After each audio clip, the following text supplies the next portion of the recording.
Hello friends, ધમુસ kitchen and vlog પર તમારું સ્વાગત છે. મિત્રો, આજે આપણે એક નવી જ રીતથી દૂધીનું શાક બનાવીશું. મોટા ભાગે ઘરમાં બધા દૂધીનું શાક ખાવાની ના પાડતા હોય છે, પણ 100% ગેરંટી છે આ શાક જોયા પછી અને ચાખ્યા પછી પ્લેટ ભરીને ખાશે. ખરેખર ખૂબ જ ટેસ્ટી, એકદમ રેસ્ટોરન્ટ સ્ટાઇલમાં બનશે. તો ચાલો ઝડપથી રીત જોઈ લઈએ. એના માટે સૌથી પહેલા આપણે અહીંયા 250 ગ્રામ જેટલી દૂધી લીધી છે. દૂધીને ધોઈ ચોખ્ખી કરી એનો ઉપરનો ભાગ અલગ કરી લઈએ અને એ જ રીતે પાછળનો ભાગ પણ અલગ કરી લઈએ. ત્યાર પછી પીલરની મદદથી દૂધીની ઉપરની છાલને ઉતારી લઈશું. છાલ ઉતાર્યા પછી આપણે દૂધીને રફલી ચોપ કરી લેવાની છે. દૂધી આપણે એકદમ સરસ કૂણી પસંદ કરેલી છે. ખાસ કરીને એમાં બિયા ન હોય અથવા તો વધારે લાંબા સમય સુધી પડી ન રહી હોય એવી જ દૂધી આપણે લઈશું. તો જેમ શાક બનાવતી વખતે આપણે પીસને નાના મોટા અથવા તો પસંદગી પ્રમાણે ના રાખતા હોઈએ એવું કરવાની આમાં બિલકુલ જરૂર નથી. આ રીતે નાના મોટા કોઈ પણ સાઈઝના પીસમાં આપણે એને સમારી લેવાની છે. હવે દૂધીને સમારીને તૈયાર કર્યા પછી આપણે એક મિક્સર જાર લઈશું અને દૂધીના પીસને એમાં ટ્રાન્સફર કરીશું. હવે આપણે દૂધીને પીસી લઈશું. અહીંયા દૂધીને પીસતી વખતે એમાં બિલકુલ પાણી કે કોઈ પણ વસ્તુ ઉમેરવાની નથી, કેમ કે દૂધીની અંદર થોડો પાણીનો ભાગ હોય જ છે, જેથી પીસવામાં પણ સરળતા રહેશે. જુઓ, બિલકુલ એક ટીપું પણ પાણી ઉમેર્યા વગર દૂધી એકદમ સરસ રીતે ક્રશ થઈ જાય છે. અહીંયા દૂધીની એકદમ બારીક મસ્ત પેસ્ટ બનીને તૈયાર થાય છે. ત્યાર પછી એક મિક્સિંગ બાઉલ લઈશું અને તૈયાર કરેલી દૂધીની પેસ્ટને એમાં ઉમેરી દઈશું. દૂધીનું શાક તો તમે ઘણી વખત બનાવ્યું હશે અને ઘણી જુદી જુદી રીતથી, જુદા મસાલાથી તૈયાર કર્યું હશે, પણ આજે જે રીત હું તમારી સાથે શેર કરું છું એ રીતથી તમે ક્યારેય નહીં બનાવ્યું હોય અને ખરેખર એટલું ટેસ્ટી અને લાજવાબ બને છે કે જે દૂધી નહીં ખાતા હોય એ પણ માંગી માંગીને ખાશે. એટલું સરસ સ્વાદિષ્ટ અને ટેસ્ટી બને છે. હવે આપણે દૂધીની પેસ્ટમાં 2 ચમચી જેટલો ચોખાનો લોટ ઉમેરીશું. અહીંયા તમે ચોખાનો લોટ અથવા તો મેંદો પણ ઉમેરી શકો છો, પણ મેંદા કરતાં ચોખાનો લોટ વધારે સારો, એટલા માટે મેં અહીંયા ચોખાનો લોટ લીધેલો છે. લોટ જરૂરિયાત કરતાં થોડો વધારે કે ઓછો જોઈ શકે છે, કેમ કે દૂધીની અંદર પાણીનું જેટલું પ્રમાણ હશે એ પ્રમાણે તમારે ચોખાનો લોટ લેવાનો થશે.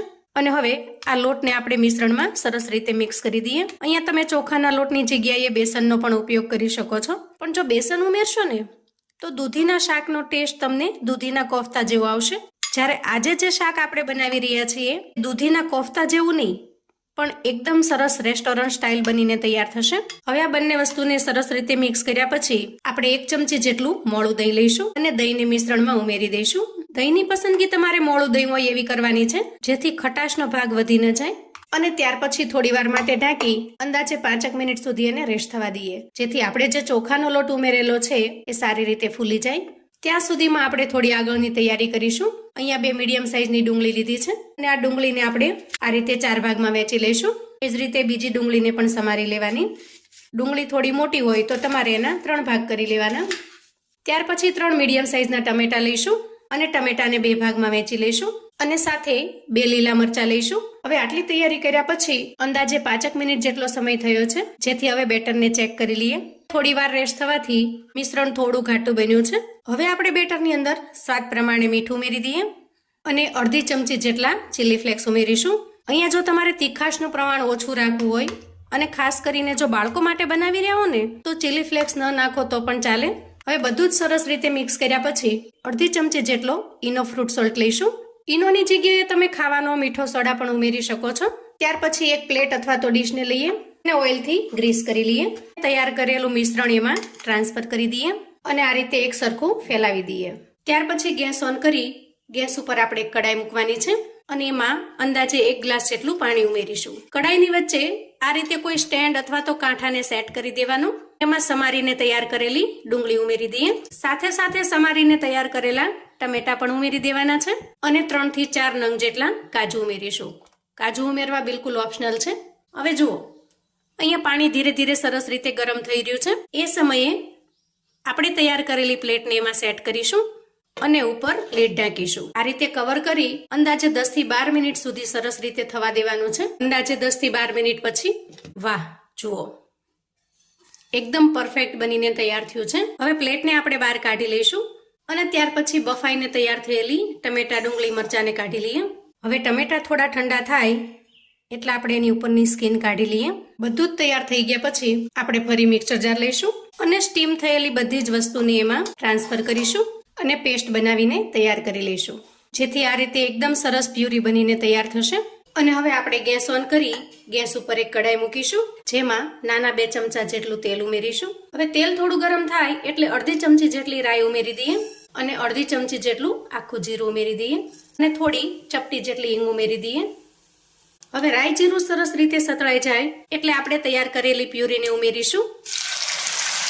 જારમાં થોડી પ્યુરી હોય તો થોડું પાણી નાખી અને આ રીતે મિક્સ કરીને લઈ લઈએ, જેથી વેસ્ટ ન જાય. અને ત્યાર પછી આ રીતે ચલાવી લઈશું.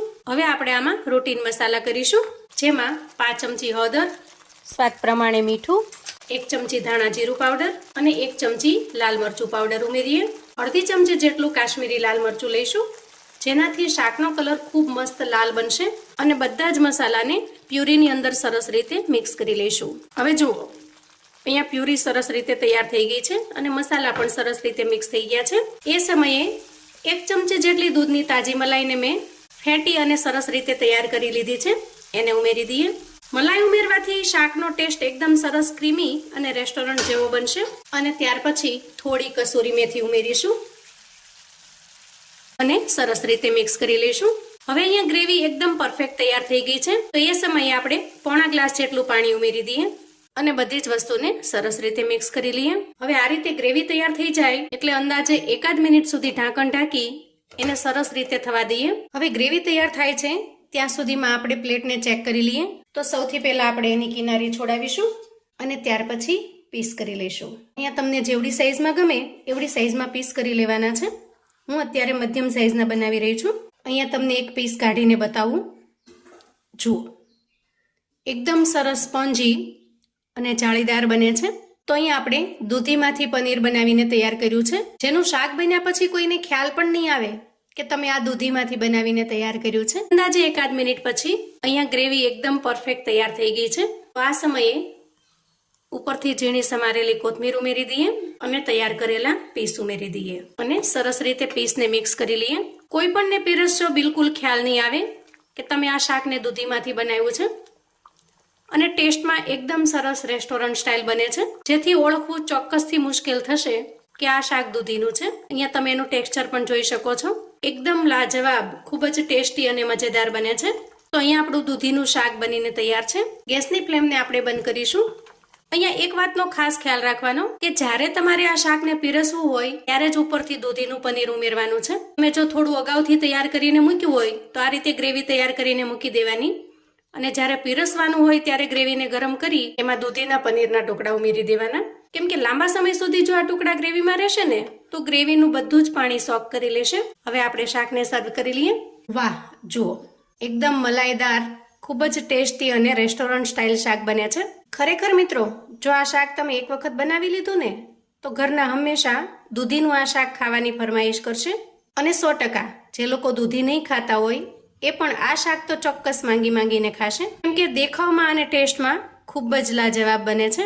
ઘરમાં નાના મોટા સૌને ખૂબ જ પસંદ આવે એવું ટેસ્ટી બને છે. તો મિત્રો, તમે ક્યારે જો આ રીતે દૂધીનું શાક ના બનાવ્યું હોય ને તો એક વખત મારા કહેવાથી પણ ચોક્કસથી બનાવજો. ખરેખર ખૂબ જ ટેસ્ટી અને મજેદાર બને છે. પૂરી, પરાઠા, રોટલી, ભાખરી કોઈ પણની સાથે ખાવાની મજા પડી જાય એવું સરસ સ્વાદિષ્ટ બને છે. તો મિત્રો, આવું અવનવું જાણવા માટે અને મને સપોર્ટ કરવા માટે ચેનલ પર જો તમે નવા છો તો પ્લીઝ ચેનલને સબસ્ક્રાઇબ કરો.